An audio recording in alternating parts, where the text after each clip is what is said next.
Hey everyone, it's Richard here from Electric Bike Report in the UK. Today I'm going to be looking at this E-Movement Thor electric mountain bike, Hardtail, from UK company E-Movement. E-Movement have quite a range of electric scooters, electric fat bikes and more standard offerings like this electric mountain bike.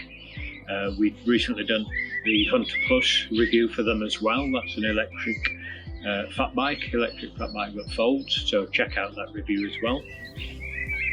But to move on to this model, the Thor is a kind of a sporty hardtail design. It's got a rear geared hub motor, a Bafang hub motor. So you may have heard of Bafang.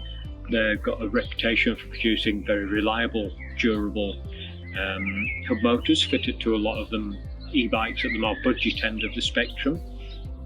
Slightly unusual with this bike as well, it has 360 watt hours of battery integrated into the frame. This is actually a non-removable battery. It can be removed for servicing and the like, but it's not meant to be removed by the end user, so it stays within the frame. It can't be taken out for recharging, you have to charge it on the bike. In terms of the drivetrain, you have a 48 tooth front chain wheel here, together with SRAM X4 derailleur, 8-speed derailleur at the back. That's a budget derailleur from SRAM, but we found it worked perfectly well. Good, clean, crisp changes. The only thing you might want to consider if you live somewhere very hilly is swapping out the front chain wheel for a slightly smaller one to give you a lower gear range, so you can keep up that cadence on much steeper climbs. So looking at the overall design of the bike, it's really best suited for what you might class as sporty leisure riding, for rail paths, forest tracks, canal towpaths, that kind of area, rather than hardcore electric mountain biking. If you want to get into that kind of style of riding, you're best looking for perhaps a mid-motor at a slightly higher price point. That's not really a criticism of the bike. The current RRP of this bike on IndieGoGo is £1,200 sterling. So for that money, it's about bang on the price for a good hub-motored trekking style bike. The Thor is ideally suited for more benign off-road conditions like this well-surfaced, nice level track. I found the 27.5-inch Maxxis Forecaster tyres gave plenty of grip and controlled handling, and along with the front suspension, help smooth out smaller humps and bumps. I've set the suspension preload to be nice and soft and forgiving for maximum comfort while on tracks like this. I also found the 17-inch frame gave me a nice sporty yet comfortable riding position that made me just want to ride fast just to see how the bike handled at speed. The Thor felt similarly at home on roads and kept its speed up well on road climbs, with the tyres showing decent speed on a hard surface, despite the fact they are knobblies. Here's the Thor about to tackle a steeper climb.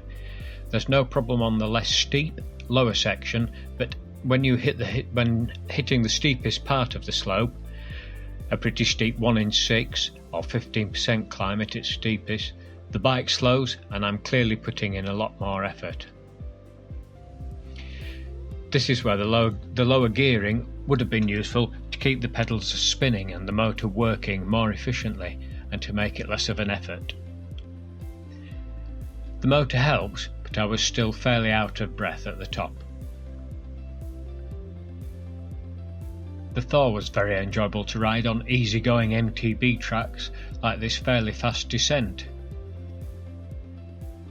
The confidence-inspiring grip from the Maxxis Forecaster tyres and the Logan hydraulic disc brakes really helped. In fact, the Logan hydraulic disc brakes deserve special mention. They aren't a brand I was aware of before testing the Thor, but they proved reliable and powerful, as well as nicely progressive, meaning you can slow down at the pace you want on steeper climbs and descents, especially useful here when heading down a steep incline with plenty of traffic around.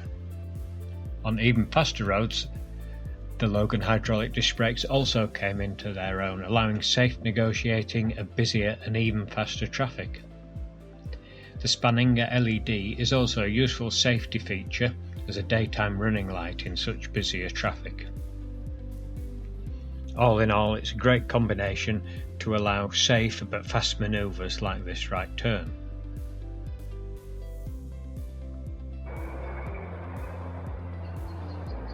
Okay, let's take a look at the display, this Bafang display on the E-Movement Thor.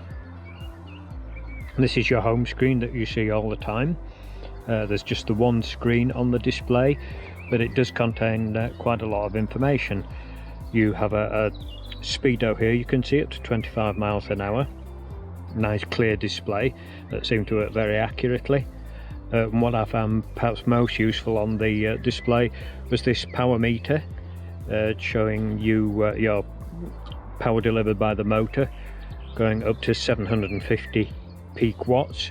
Most of the time I was sitting around 250 watts with just the odd burst up to 500 for a few seconds.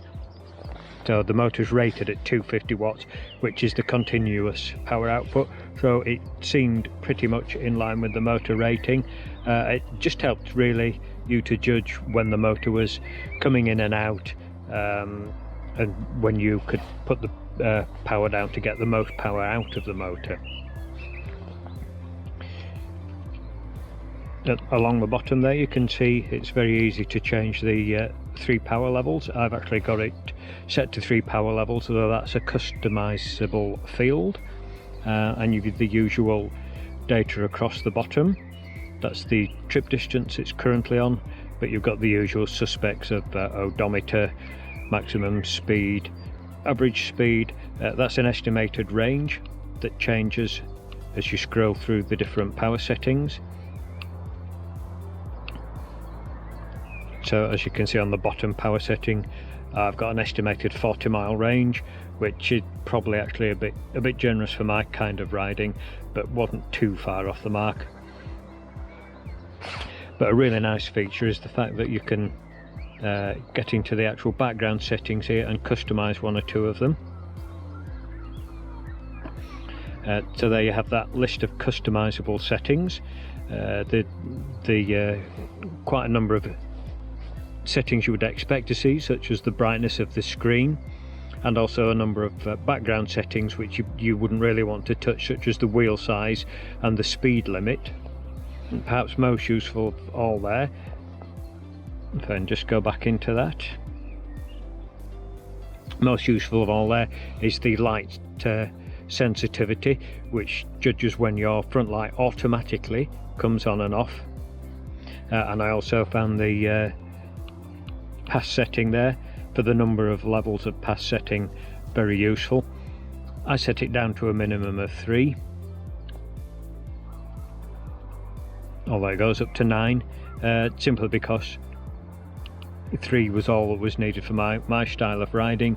I simply left it on the maximum setting most of the time, so it more or less acted as a power on or a power off switch, switching from full motor power for hillier sections to turning the motor off for flatter sections where the bike was nice and easy to ride without any power. So there you have it. That's the Bafang DC18 display that comes with this Thor. It was proved to be a really useful and attractive feature.